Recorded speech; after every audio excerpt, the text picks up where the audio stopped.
इत्यादि हेतवे तापत्रय विनाशाय श्रीकृष्णाय वयं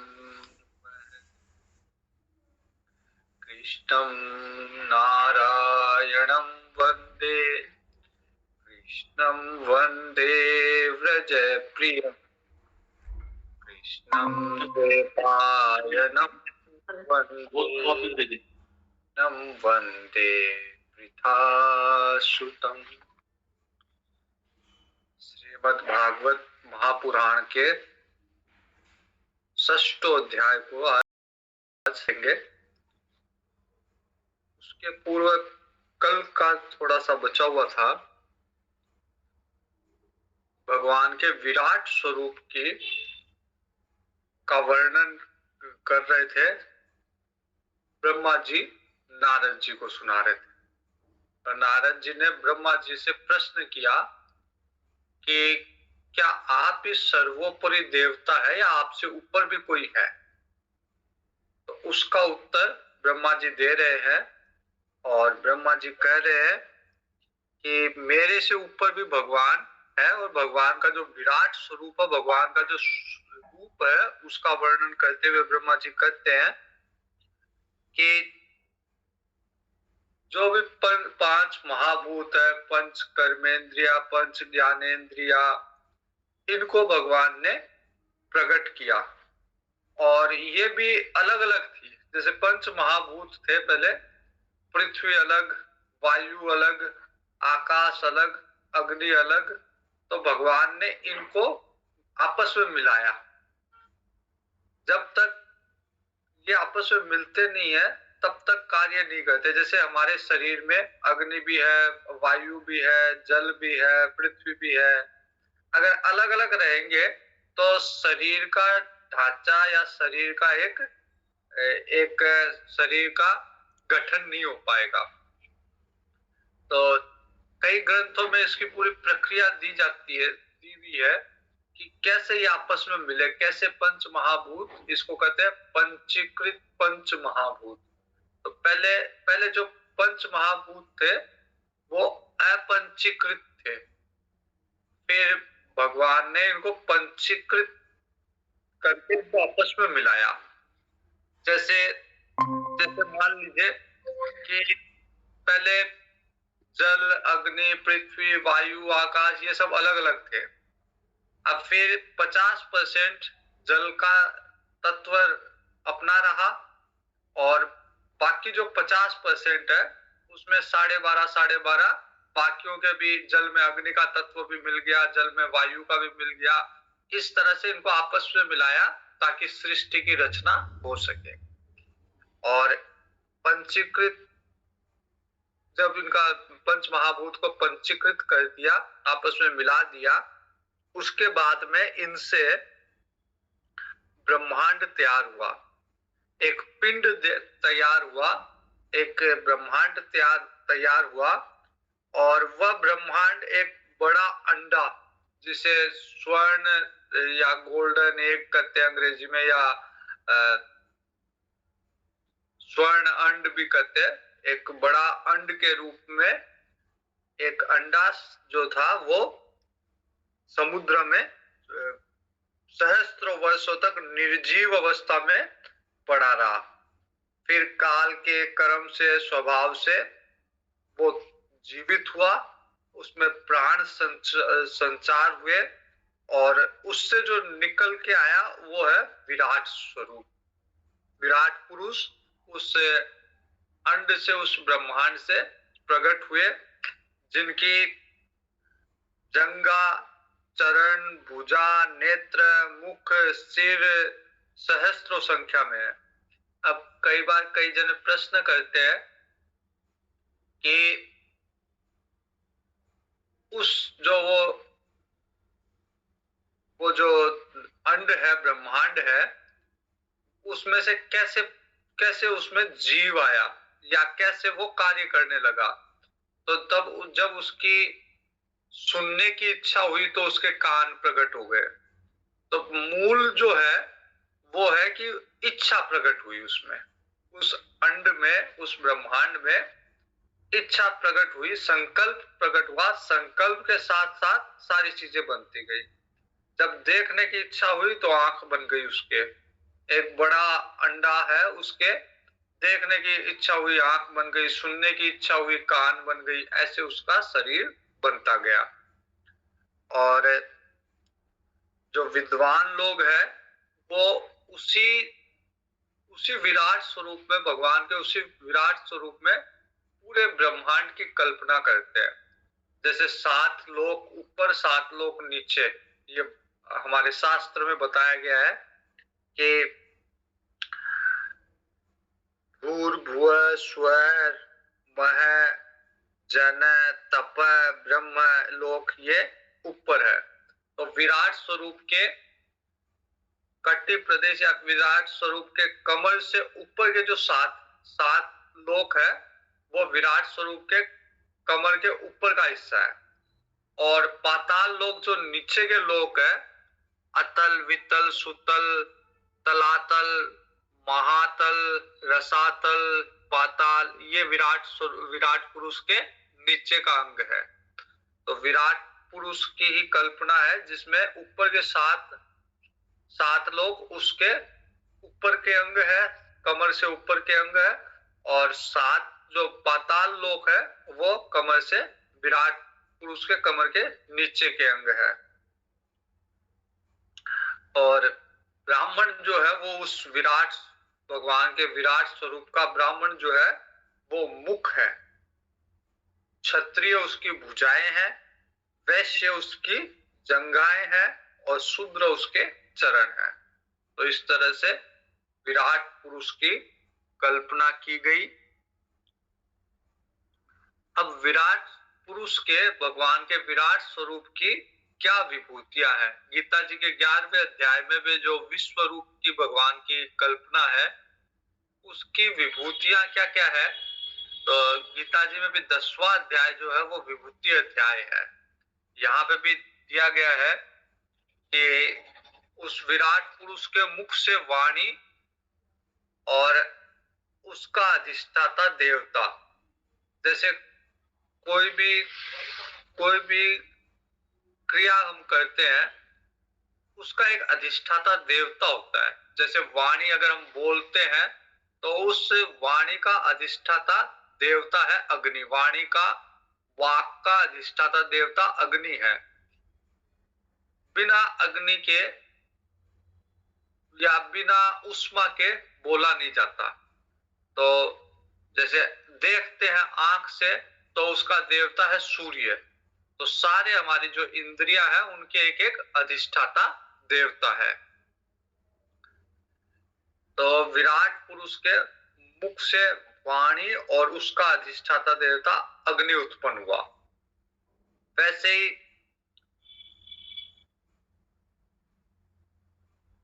मनुष्य, पितर, देवता, उनका अन्न,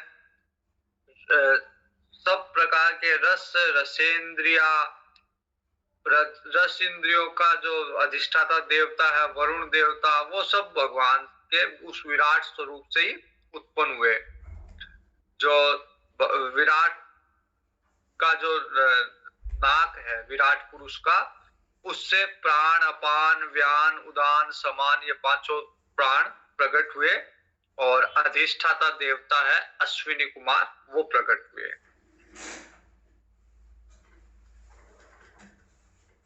विराट पुरुष के नेत्र से रूप और तेज प्रकट हुआ, और सूर्य भगवान उस नेत्र से अधिष्ठाता देवता के रूप में प्रकट हुए।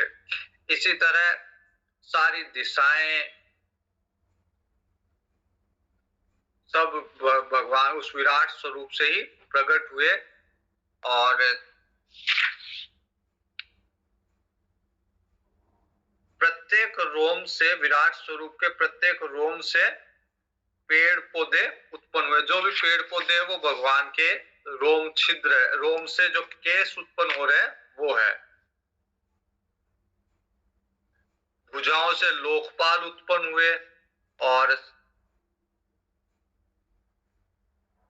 उनके चरण कमलों की शांति की रक्षा करते हैं लोकपाल और भय को भगा देते हैं।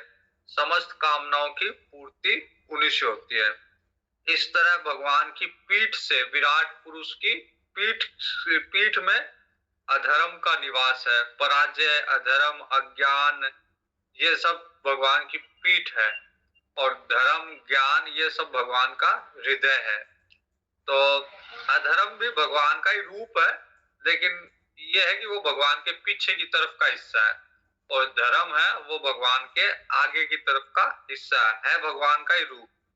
भगवान की नाड़ियों से नदी प्रकट हुई, भगवान की हड्डियों से पहाड़ की जो पर्वत श्रृंखलाएं हैं वो प्रकट हुए, उनके उदर में मूल प्रकृति, समुद्र, ये प्रकट हुए, उनके हृदय में मन प्रकट हुआ।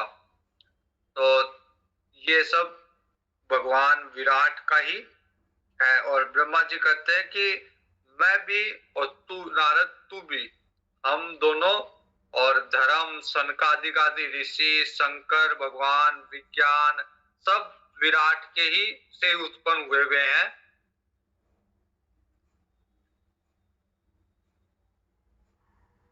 तो जितने भी भूत, प्रेत, राक्षस, पशु, पक्षी, विद्याधर, चारण, तरह तरह के वृक्ष, जीव, जो भले ही आकाश में रहते हो, स्थल में रहते हो, जल में रहते हो, ग्रह, नक्षत्र, सब भगवान विराट से ही प्रकट हुए हैं। संपूर्ण विश्व जो कभी पहले था, है या होगा, सारा का सारा विश्व विराट का ही रूप है।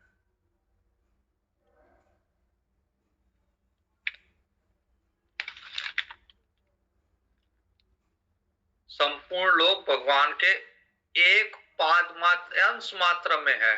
पर जितना भी लोक सृष्टि का ज्ञान हमें है या हो सकता है, जितनी भी सृष्टि पहले थी, है या होगी, वो भगवान के एक अंश में है।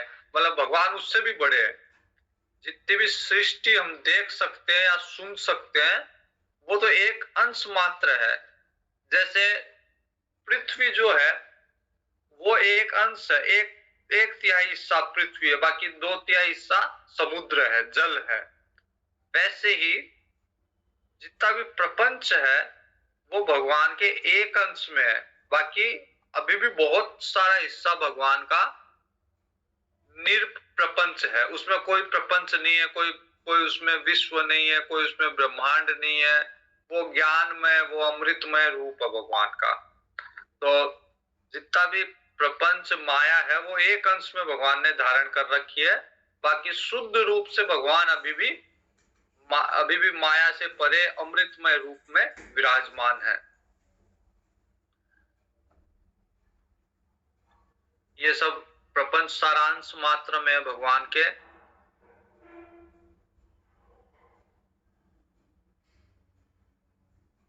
जो ऊपर का हिस्सा है, भूर, भुवः, स्वः लोक जो है, उससे भी ऊपर जन, तप, सत्य लोक।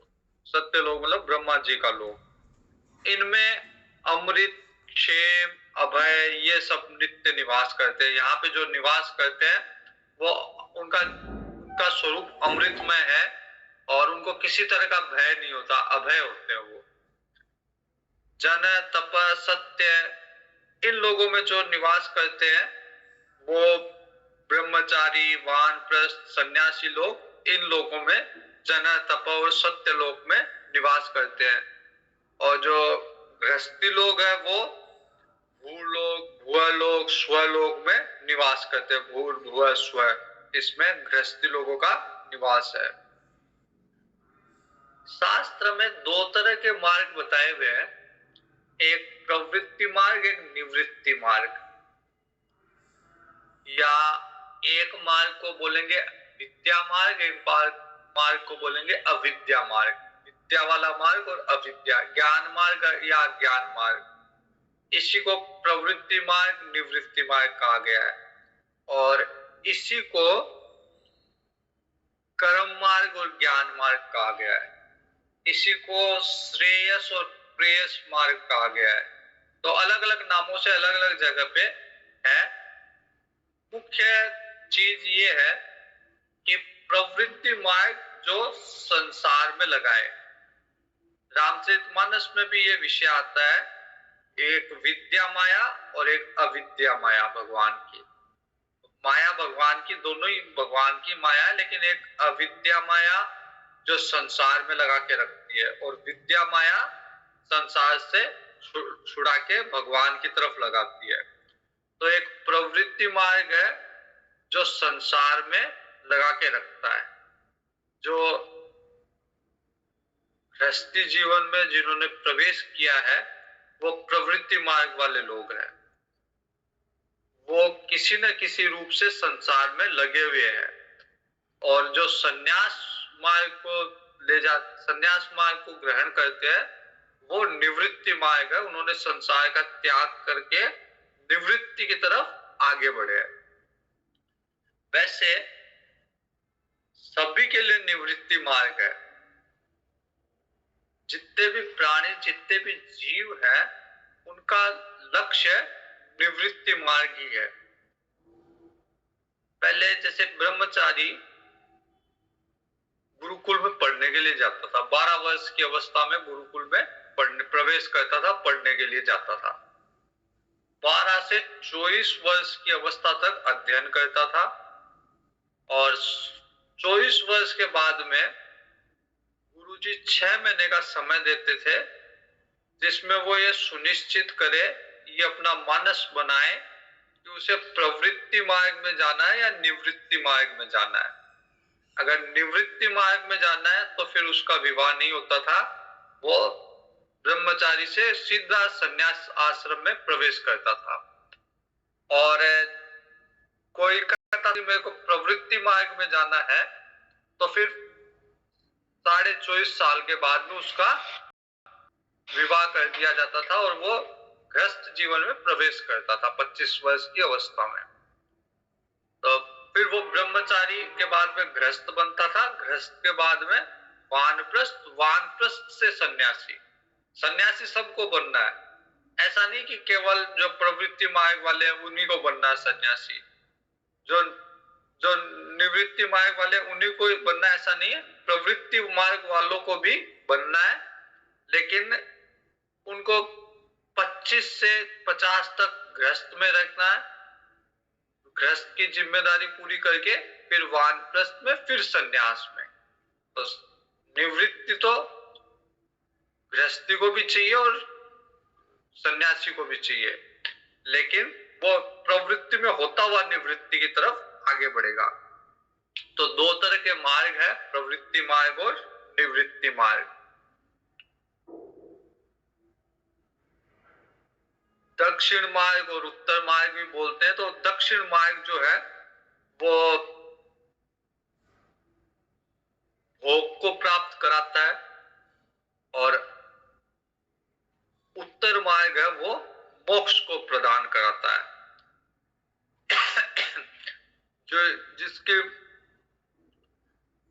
जो मृत्यु के बाद में दक्षिण मार्ग में जा रहा है, इसका मतलब वो जीव वापिस से जन्म लेगा, वापिस से भोग योनि में आएगा, वापिस से भोग भोगेगा। और उत्तर मार्ग की तरफ जा रहा है, इसका मतलब वो जीव अब मुक्त हो गया, अब उसको केवल्य मुक्ति प्राप्त हो गई, अब उसको वापिस से संसार में नहीं आना। तो प्रवृत्ति मार्ग, निवृत्ति मार्ग, दक्षिण मार्ग, उत्तर मार्ग या श्रेयस मार्ग, प्रेयस मार्ग, ये सुनिश्चित करते हैं कि जीव अब वापिस संसार में आएगा या मुक्त हो गया।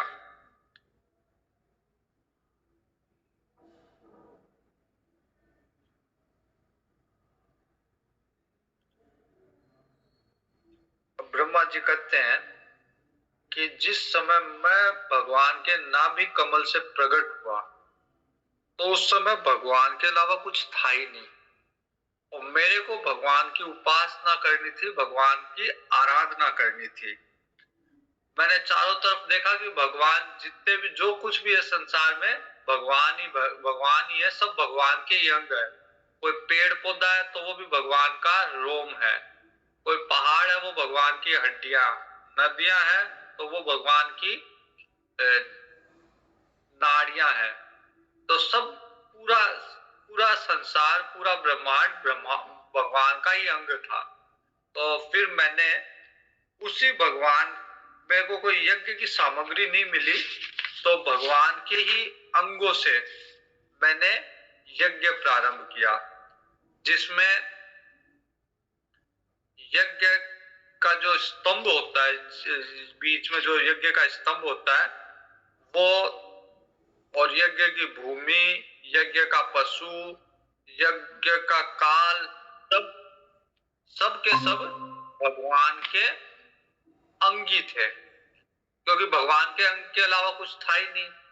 जैसे गंगा जी में अगर खड़े हैं और गंगा जी की पूजा करनी है, और कोई व्यक्ति गंगा जल से ही गंगा जी की पूजा कर रहा है, वैसे ही भगवान की सृष्टि में भगवान के अलावा कुछ था ही नहीं, अभी भी नहीं है, अभी भी नहीं है। लेकिन हमारी कल्पना में हमने अलग अलग चीज बना ली, हमने अलग मूर्ति रख दी, उसको भगवान कहते हैं। और जो बत्ती या जो प्रसाद या जो माला हम पूजा सामग्री के लिए लाते हैं, हम ये समझते हैं कि ये पूजा की सामग्री जो है वो भगवान से अलग है, और उनको फिर हम अर्पण करते हैं। जैसे पुष्प लेके आए, और हमारा भाव ये रहता है कि हम भगवान को पुष्प अर्पण कर रहे हैं, लेकिन वास्तविकता तो ये है कि वो पुष्प भी भगवान है। जो बत्ती, जो दीपक जला रहे हैं, जो भगवान को प्रसाद लगा रहे हैं, वो सब भगवान ही है।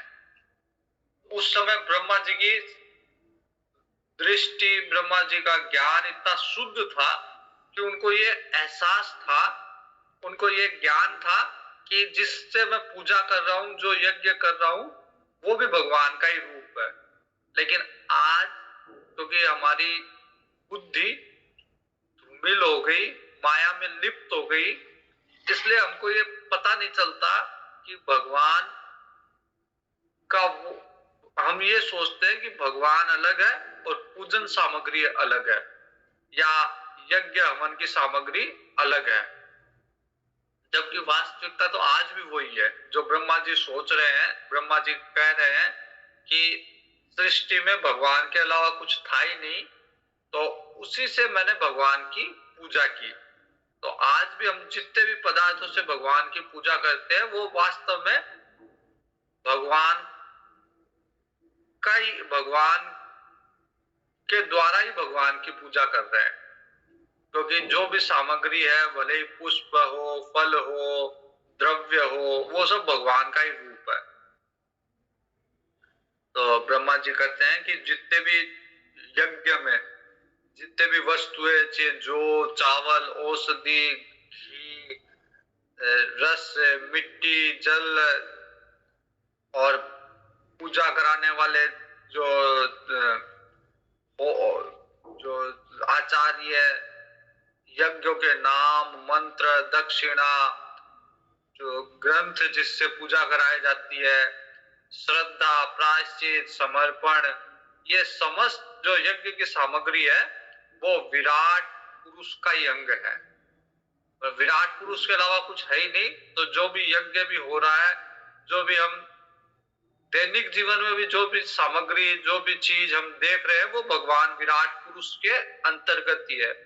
मैं बोल रहा हूँ, मोबाइल से सुन रहे हैं, तो मोबाइल भी भगवान का अंग, मैं बोल रहा हूँ वो मैं भी भगवान का ही अंग। तो भगवान के अलावा कुछ है ही नहीं। तो ब्रह्मा जी कह रहे हैं कि उस समय विराट के अंगों से ही सारी सामग्री संग्रह करके मैंने परमात्मा का यजन किया, परमात्मा की पूजा की। और फिर जब मैंने भगवान का यजन किया, तो मेरे जो 9 प्रजापति थे, मेरे पुत्र थे, उन्होंने भी चित्त को पूर्ण रूप से समाहित करके उस विराट पुरुष की आराधना की। उसके बाद समय समय पर ऋषि, मुनि, पितर, देवता, दैत्य, मनुष्य ये यज्ञ के द्वारा भगवान की आराधना करते हैं। और यज्ञ सामग्री के रूप में भी भगवान है, और जिसकी आराधना कर रहे हैं वो भी भगवान है। ब्रह्मार्पणम ब्रह्म हवि ब्रह्म, गीता जी का श्लोक है, ब्रह्मार्पणम ब्रह्म हवि ब्रह्माग्नो ब्रह्मणाहुतम ब्रह्मेव तेन गंतव्यम ब्रह्म कर्म समाधि नाम।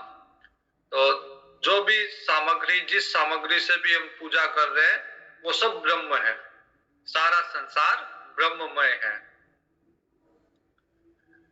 तो ब्रह्मा जी कहते हैं, नारद जी, संपूर्ण विश्व भगवान नारायण में स्थित है, और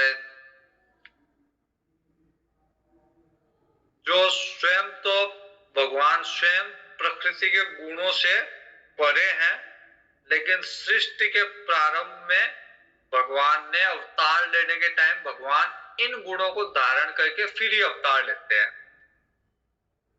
कहीं पे भी सृष्टि के जो 3 गुण है, सत्व गुण, रजोगुण, तमोगुण, इनसे भगवान बंधते नहीं है, लेकिन अवतार लेने के टाइम पे इनको स्वीकार करते हैं। जैसे जैसे मान लीजिए कि बच्चा है, छोटा बच्चा है, उसको खिलाते समय पिता है वो बच्चे के लिए घोड़ा बन जाता है। तो वास्तव में वो घोड़ा नहीं है, लेकिन खेल के लिए घोड़ा होना स्वीकार किया उसने। कभी भी घोड़ा न था, न बना, न वो उसका रूप परिवर्तित हुआ। वो जैसा मनुष्य था वैसा ही मनुष्य था, लेकिन खेल के लिए वो बच्चे को बोल रहा है कि मैं घोड़ा बन गया। वैसे ही भगवान अपने स्वरूप में स्थित है, लेकिन खेल के लिए, लीला के लिए भगवान अवतार जब लेते हैं तो माया को स्वीकार कर लेते हैं, माया के अधीन आ जाते हैं, जबकि है वास्तव में माया से कभी भी लिप्त हुए ही नहीं भगवान।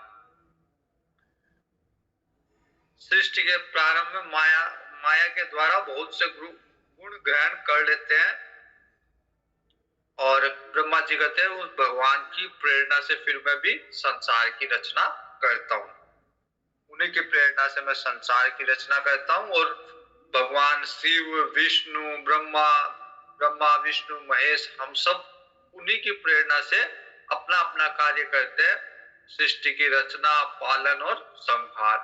तो एक ही भगवान नारायण थे, उनके 3 रूप हो गए, ब्रह्मा विष्णु महेश, और हम अपना अपना कार्य करते हैं। तो ब्रह्मा जी कह रहे, नारद तूने जो पूछा बेटा मैंने वो सब कह दिया।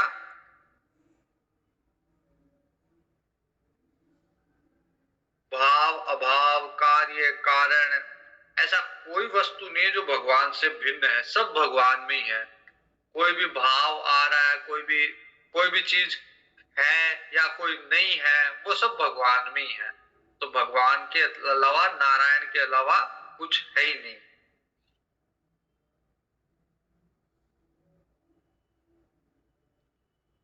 और नारद जी को भगवान कहते, ब्रह्मा जी कहते हैं कि मैं हमेशा उन्हीं नारायण की स्मृति करता हूँ, उन्हीं का ध्यान करता हूँ, उन्हीं को अपने हृदय में स्मरण करता हूँ, इसलिए मेरी वाणी में कभी असत्य का निवास नहीं करता, क्योंकि मैं हमेशा भगवान को याद करता रहता हूँ, स्मरण करता रहता हूँ, इसलिए हमेशा मेरी वाणी में हमेशा सत्य रहता है, कभी मैं असत्य नहीं बोलता।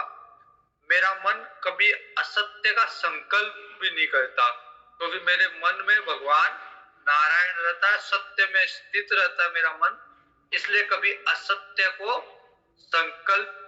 संकल्प रूप में भी असत्य मेरे मन में नहीं आता। और मेरी इंद्रियां भी कभी सत्य को धारण नहीं करती या मर्यादा का उल्लंघन नहीं करती, क्योंकि मेरी इंद्रियों को भी भगवान का ही अभ्यास है। तो मेरी बुद्धि, मेरा मन, मेरी इंद्रियां हमेशा भगवान का ही अभ्यास करती है, इसीलिए मैं वेद वेद मूर्ति हूं, मेरा जीवन तपोमय जीवन है, बड़े बड़े प्रजापति में मेरी वंदना करती है, और मैं उस स्वामी, उस परमात्मा, उस नारायण की वंदना करता हूं। बड़े बड़े प्रजापतियों के लिए मैं भगवान हूं, लेकिन मेरे लिए नारायण भगवान है।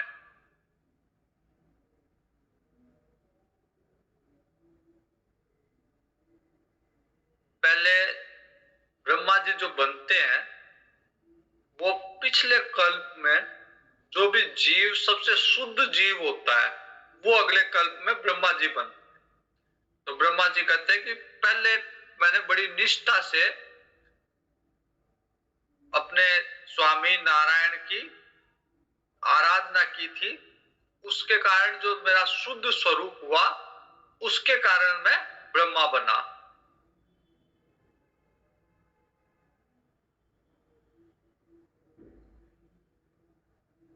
और मैंने पहले योग के द्वारा भगवान को जानना चाहा, लेकिन योग के द्वारा मैं भगवान मूल कारण परमात्मा को स्वरूप से नहीं जान सका, क्योंकि भगवान केवल भक्ति से जाने जा सकते हैं। मैंने पहले प्रयास किया कि योग के द्वारा भगवान को जानूं, लेकिन उसमें सफल नहीं हुआ। मैं तो परम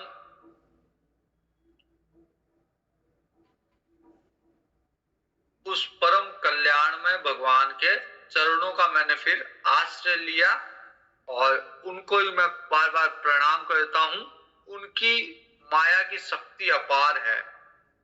भगवान स्वयं भी अपनी माया को नहीं जानते कि उनकी कितनी माया का उनका विस्तार है, तो फिर साधारण मनुष्य को तो कैसे पता चले कि भगवान की माया कितनी बड़ी है। भगवान की माया के द्वारा रचा हुआ जगत, इसको भी हम अच्छे से नहीं जानते।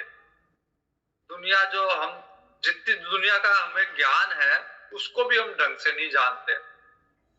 जैसे अगर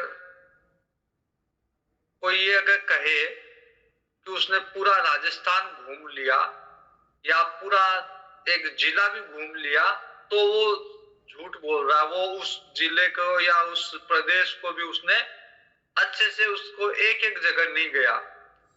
तो इतना विस्तार है सृष्टि का कि कोई भी व्यक्ति अपने पूरे जीवन में भी इस पूरी सृष्टि को नहीं देख पाता। अगर एक जगह देखेगा, दूसरी जगह रह जाएगी। अगर जितने भी देश है, कोई ये कह सकता कि भाई जितने भी देश थे मैंने वो सारे देश घूम लिए, लेकिन उन देशों में कितना बड़ा भूभाग है, उसको कहां घूम पाता। तो जितनी भी सृष्टि है, जितना भी ज्ञात संसार है, ज्ञात लोक है, उसको भी कोई व्यक्ति पूर्ण रूप से नहीं जान पाता।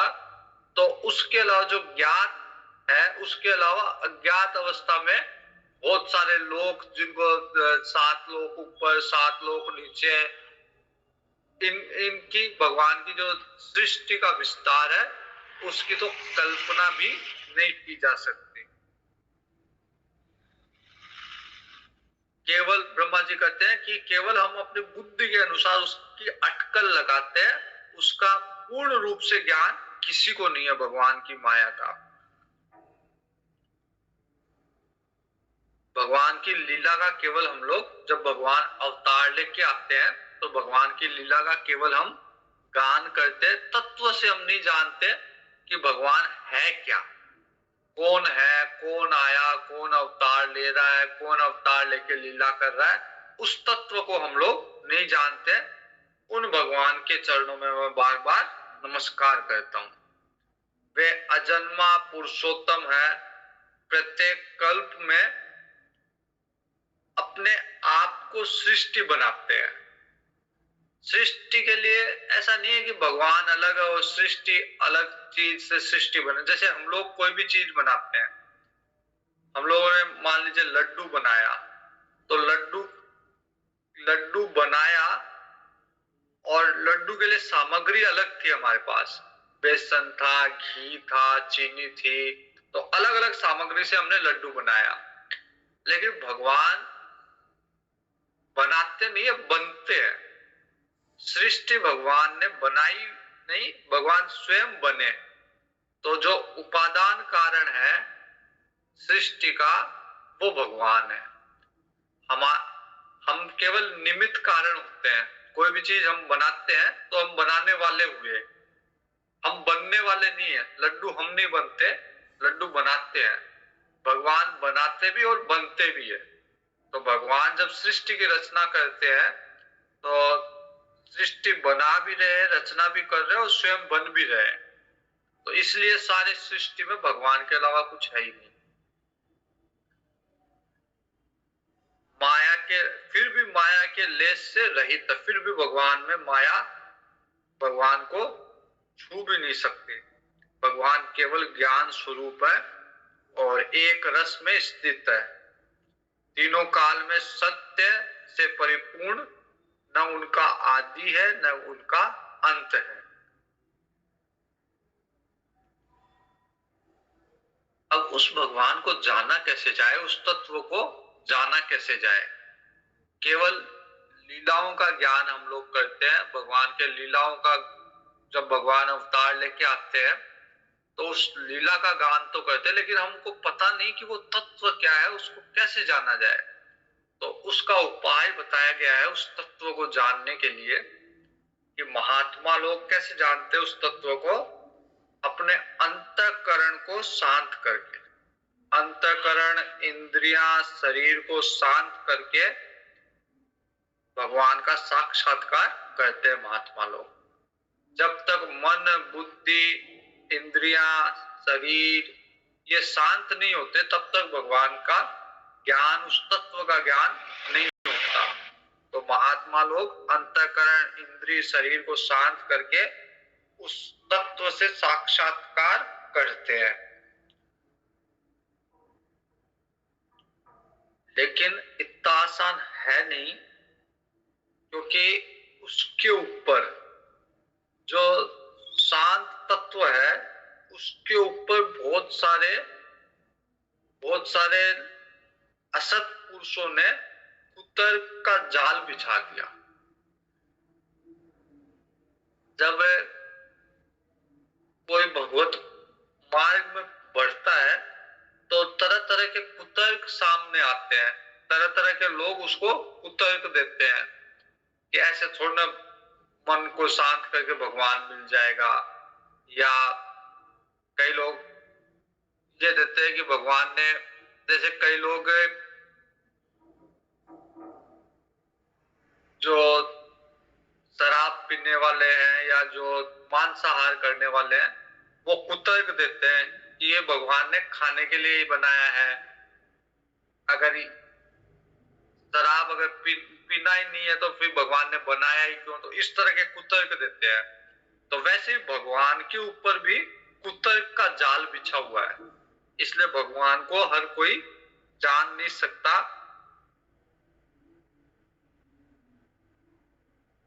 जब तक कि कोई तत्वदर्शी महात्मा की कृपा नहीं होती और उनकी कृपा से मन को, बुद्धि को, इंद्रियों को शांत नहीं कर लिया जाता इस कुतर्क को छोड़ के, तब तक भगवान को जाना नहीं जा सकता। भगवान का पहला जो अवतार है, सबसे पहला अवतार, वो है वो विराट रूप, जिसे नारायण हम कहते हैं, जो क्षीर सागर में भगवान है। वो पहला अवतार है भगवान का। वो नारायण भगवान उस विराट स्वरूप से, विराट अंड से प्रकट हुए। तो जो विराट पुरुष है वो भगवान का पहला अवतार है।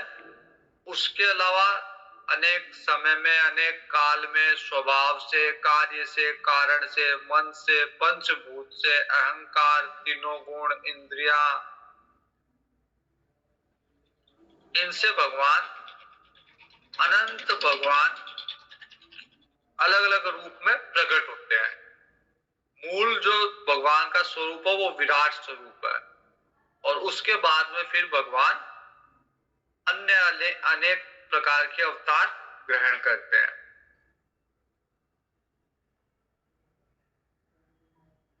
ब्रह्मा जी कहते हैं, मैं, भगवान शंकर, विष्णु, दक्ष प्रजापति, नारद जी, तू और तेरे जैसे अन्य भक्तजन स्वर्गलोक के रक्षक, पक्षियों के राजा गरुड़ जी, मनुष्यों के राजा, नीच लोक के राजा गंधर्व, विद्याधर, चारण, यक्ष, राक्षस, सांप, नाग, महर्षि, दैत्य, सिद्धेश्वर, दानवराज, प्रेत, पिशाच, भूत, पक्षियों के स्वामी एवं संसार में जितने भी वस्तुएं, ऐश्वर्य, तेज, इंद्रिया, बल, मनोबल है, वो सब भगवान का ही है।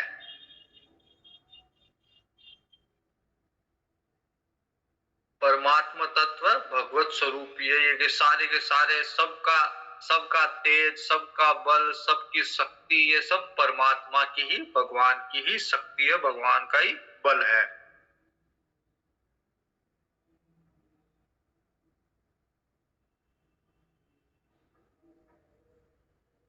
और इसके सिवा परमात्मा के परम पवित्र और प्रधान प्रधान लीला अवतार भी है भगवान के।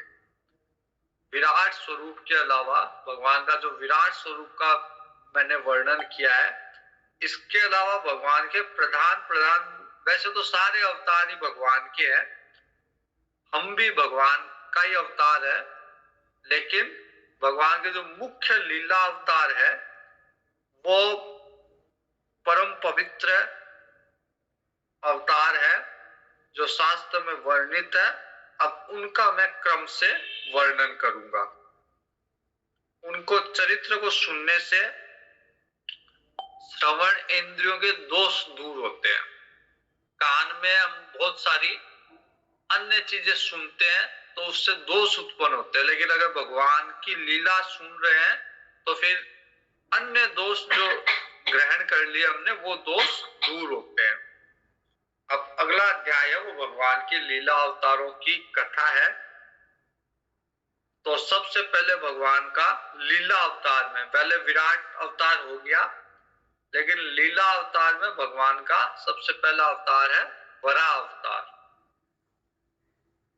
उसके बाद में ये सारे अवतार भगवान के आगे विस्तार से देखेंगे, इसलिए अभी केवल नाम ले रहा हूं मैं। पहला अवतार वराह अवतार, फिर आकुति के गर्भ से भगवान यज्ञ के रूप में अवतार लेते हैं।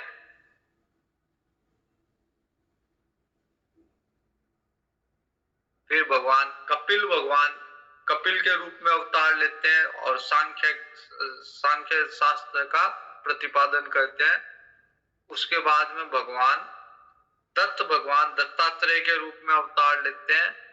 उसके बाद में भगवान सनक, सनंदन, सनातन और सनत कुमार के रूप में, सनकादिक ऋषि के रूप में अवतार लेते हैं। 4 भाइयों के रूप में अवतार लेते हैं। फिर भगवान नर और नारायण के रूप में प्रकट होकर बद्रिका आश्रम में तपस्या करते हैं, नर और नारायण।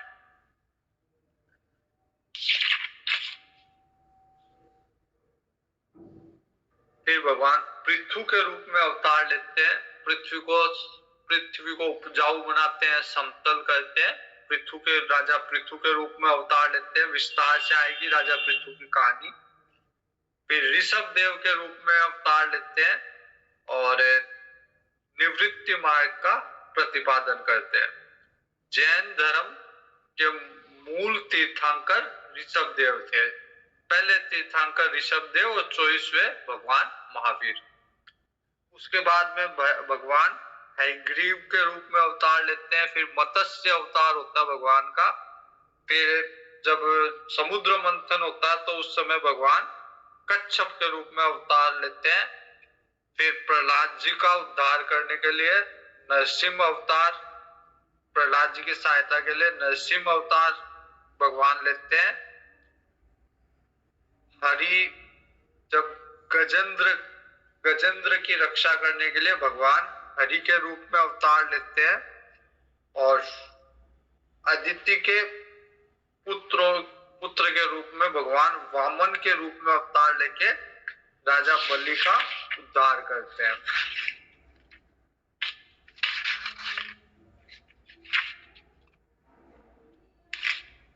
भगवान हंस के रूप में अवतार लेते हैं और फिर मनु के रूप में अवतार लेते हैं और समुद्र मंथन के समय धन्वंतरी के रूप में भी भगवान अवतार लेते हैं। फिर भगवान परशुराम के रूप में अवतार लेते हैं और फिर भगवान राम के रूप में, और बलराम जी और श्री कृष्ण के रूप में भगवान अवतार लेते हैं। इसके बाद में भगवान व्यास के रूप में, भगवान वेद व्यास के रूप में अवतार लेते हैं, और कलयुग में भगवान बुद्ध के रूप में अवतार लेते हैं, और भविष्य में भगवान कली के रूप में, कल्कि के रूप में अवतार लेंगे। तो ये भगवान के अवतारों की कथा है।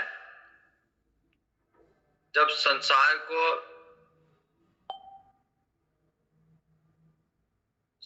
को रचने का समय होता है, तब तपस्या नो प्रजापति, मरीचि आदि ऋषि और ब्रह्मा जी के रूप में भगवान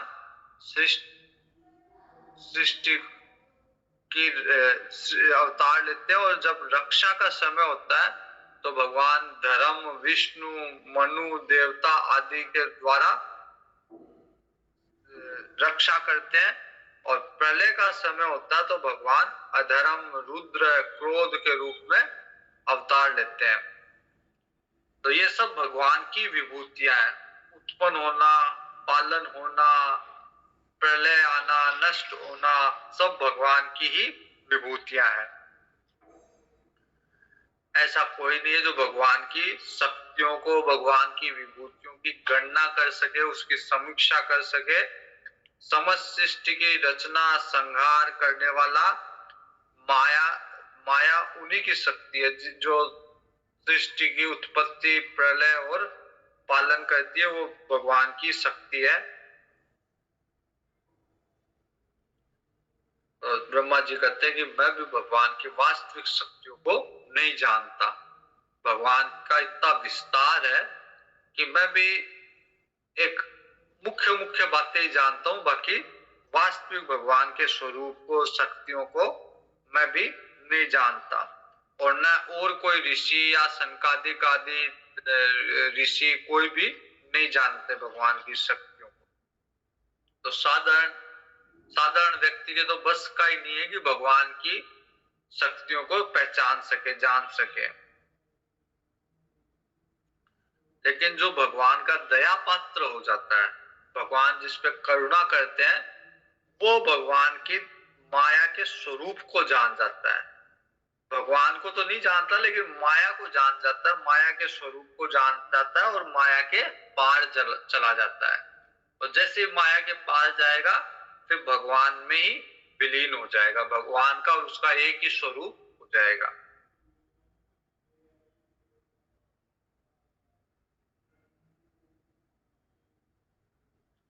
लेकिन वास्तव में जब तक माया रहेगी, जब तक केवल मैं और मेरा, इसी में उलझा हुआ रहेगा जीव, कभी भगवान की तरफ जाएगा ही नहीं।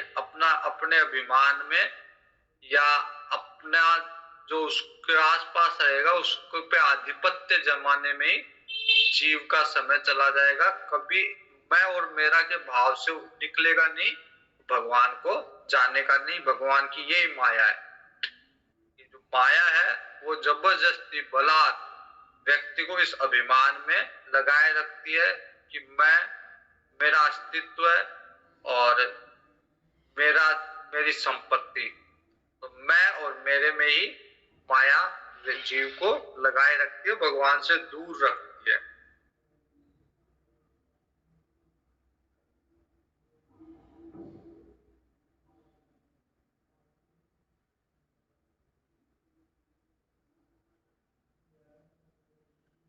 जिन्हें भगवान के प्रेमी भक्तों का सा स्वभाव बनाने की शिक्षा मिली है, वे स्त्री, शूद्र, भील, कोई पशु पक्षी कोई भी हो, भगवान की माया के रहस्य को जान जाते हैं। कोई भी नीच से नीच योनि में हो, अगर उसके संस्कार ऐसे हैं कि भगवान के प्रेम, भगवान की भक्ति में लगा हुआ है, तो फिर वो भगवान के रहस्य को जान जाता है। तो अगर नीच प्राणी भी भगवान को जान जाता तो जो संस्कारवान है, जो वैदिक संस्कार को धारण किए हुए हैं, उनमें भी अगर भक्ति हो जाए तो फिर तो कहना ही क्या। तो परमात्मा का जो वास्तविक स्वरूप है भगवान का, वो एक रस, शांत, अभय और ज्ञान स्वरूप है, आनंदमय भगवान है।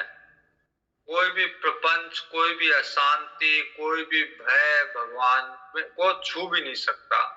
भगवान पूर्ण रूप से अभय, कोई भय नहीं, कोई शोक नहीं, कोई दोष नहीं, एक रस स्वरूप में, शांत स्वरूप में, अभय रूप में और ज्ञान स्वरूप में, आनंद स्वरूप में भगवान नित्य विराजमान रहते हैं।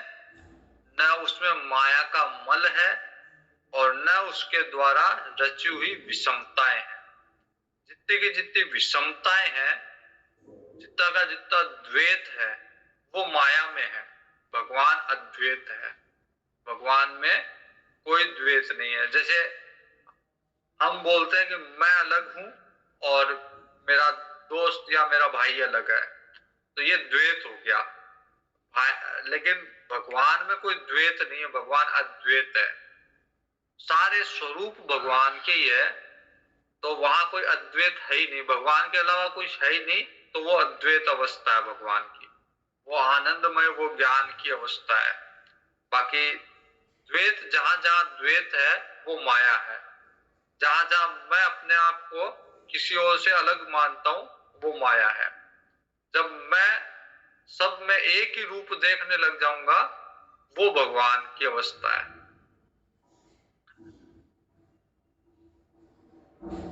तो विषमताएं जहां पे है वो माया है, और सम अवस्था जो है,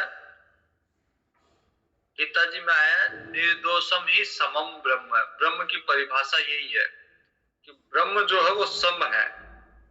जो विषमताएं हैं वो माया का अंग है, और ब्रह्म ब्रह्म निर्दोष है और सम है, उसमें कोई दोष नहीं है और वो सब में समान है।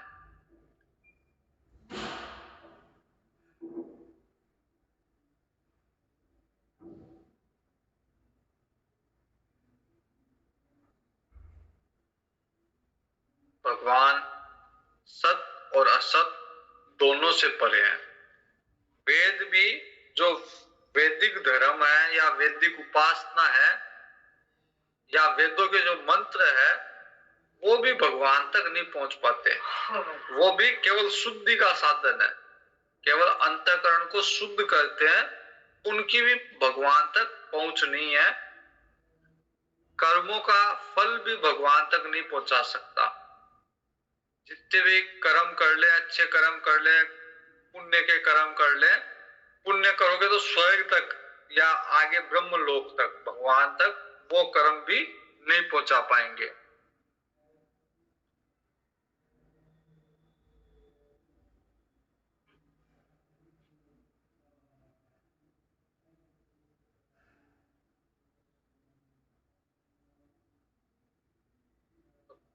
केवल भगवान की भक्ति के द्वारा भगवान को जाना जा सकता है। बाकी अन्य किसी भी कर्म के द्वारा, अन्य किसी भी वैदिक वेदों के अध्ययन के द्वारा भगवान को नहीं जाना जा सकता। भगवान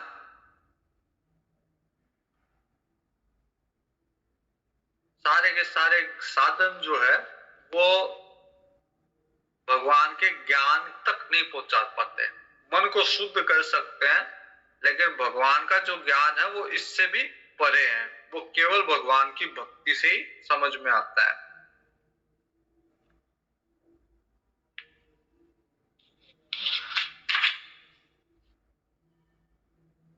ब्रह्मा जी कहते हैं, नारद जी, संकल्प से विश्व की रचना करने वाले भगवान हरि को मैंने संक्षेप में उनका वर्णन किया है।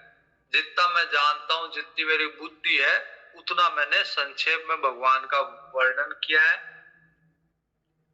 जो कुछ भी कार्य, कारण, भाव, अभाव सब भगवान से भिन्न नहीं है, सब भगवान का ही रूप है। फिर भी भगवान उससे पृथक भी है, क्योंकि भगवान में ये प्रपंच जो है, भगवान में, भगवान उससे लिप्त नहीं है।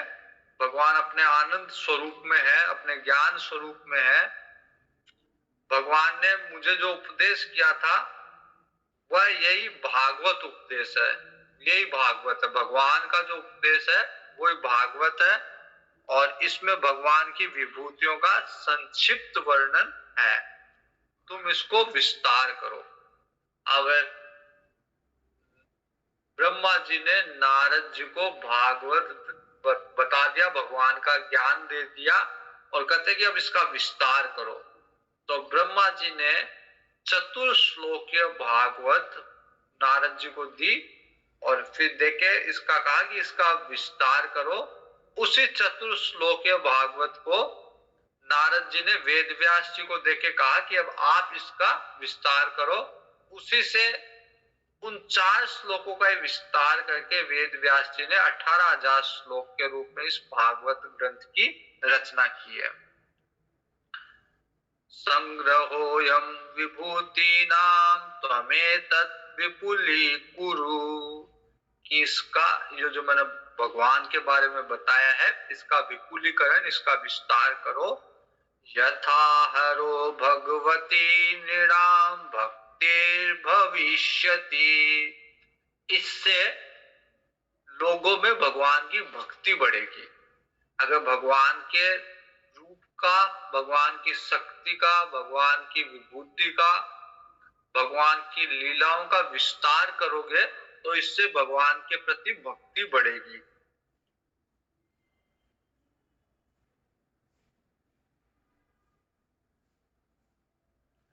तो इस तरह से इसका विस्तार करो ताकि भगवान की अचिंत्य शक्ति वाले भगवान की भक्ति लोगों में बढ़े।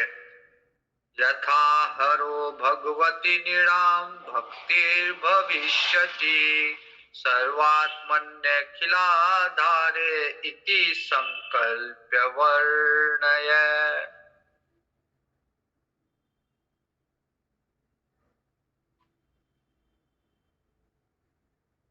तो इस ऐसा निश्चय करो, और इस भगवान की इस विभूति का, भगवान की इस शक्ति का, भगवान की इस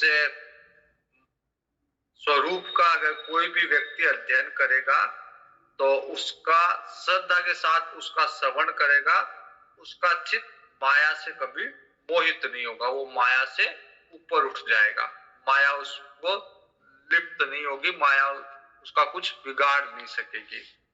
इस तरह से भगवान का वर्णन, भगवान के तत्व का वर्णन ब्रह्मा जी नारद जी को बताते हैं।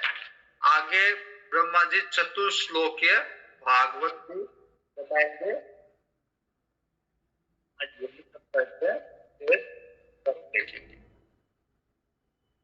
राजा परीक्षित अनेक प्रश्न करेंगे, वो कल देखेंगे। पूर्णमद पूर्णमिदं पूर्णात् पूर्णमुदच्यते पूर्णस्य पूर्णमादाय पूर्णमेवावशिष्यते। ओम शांति शांति शांति। हरि ओम श्री गुरुभ्यो नमः। हरि ओम। हरि ओम।